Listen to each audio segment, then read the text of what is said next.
In the Old Testament, it was even quirkier. Love Old Testament style.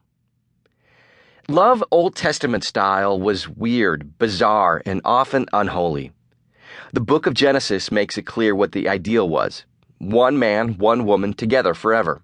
But often for the people of God, the ideal was not the reality. The Old Testament doesn't just talk about sex, but includes many incidents of what would now be considered deviant sexual behavior.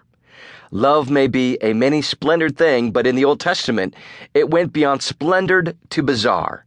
And strangely, the authors didn't have any qualms about reporting these weird sexual practices in a book that was meant to be read to children.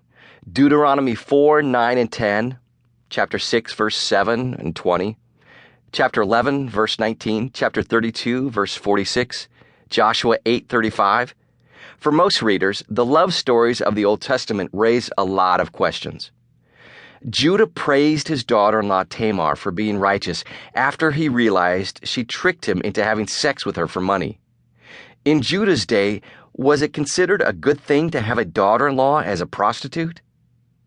Jacob, who gave his new name Israel to the nation, had several wives. Solomon, who was considered the wisest man ever to live, had several hundred. Was it considered wise back then to be a polygamist?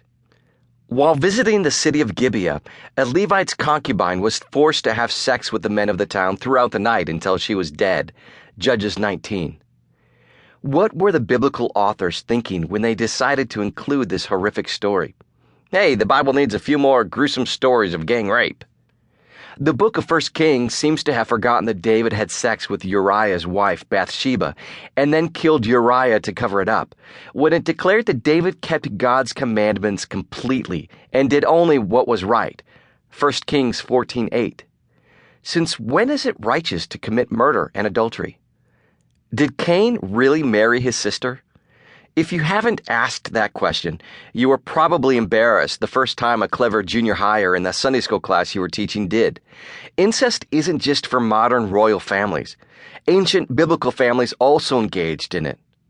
In terms of sexual deviancy, the Old Testament is worse than an episode of Arrested Development. Why does the Bible talk so much about polygamy, prostitution, rape, adultery, and incest? Because the Bible talks about real humans. And often humans behave badly. The Bible doesn't ignore bizarre sexual behavior, but parents and churches often do. What's a foreskin? My mother passed away in August 2012, so now I can write a book on sex. Seriously, I really miss my mom and have committed to tell stories about her as much as possible as I continue to grieve her death. But it would have been awkward for her to read a book I wrote about sex. Even sex in the Bible. Not only were my parents uncomfortable with my brothers and I watching shows that talk about sex, but they were also uncomfortable talking to us about sex, which was fine with us. We were not alone. When it comes to sex, parents and children have one thing in common. They desperately want to avoid the topic. My teenage sons are not excited that I'm working on this book right now. My friend Sharon posted this message on Facebook recently. Well, my 6-year-old came back from a long time of reading the Bible, the Lego Bible, in her room and said, "Mom, first of all, what's a foreskin? And what does it mean to lay with someone?" Awkward, yes, but clever of Sharon's daughter to realize that Mom was the person she should ask what those confusing words mean. Children's Bibles are usually no help because they conveniently skip over things like David's adultery or rape and murder.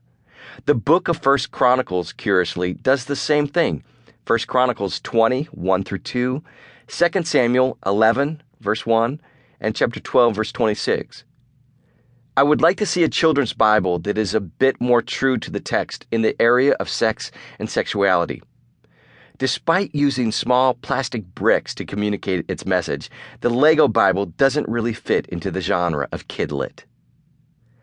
The parental aversion to sexual discussions means there's often a deafening silence on the subject. It's not just 6-year-olds asking about foreskins. In the Old Testament classes I teach, youths and adults frequently ask me about biblical attitudes toward polygamy, prostitution, rape, adultery, incest, and homosexuality. Hopefully it's not because they're thinking, hey, this guy looks like he knows a lot about prostitution and incest.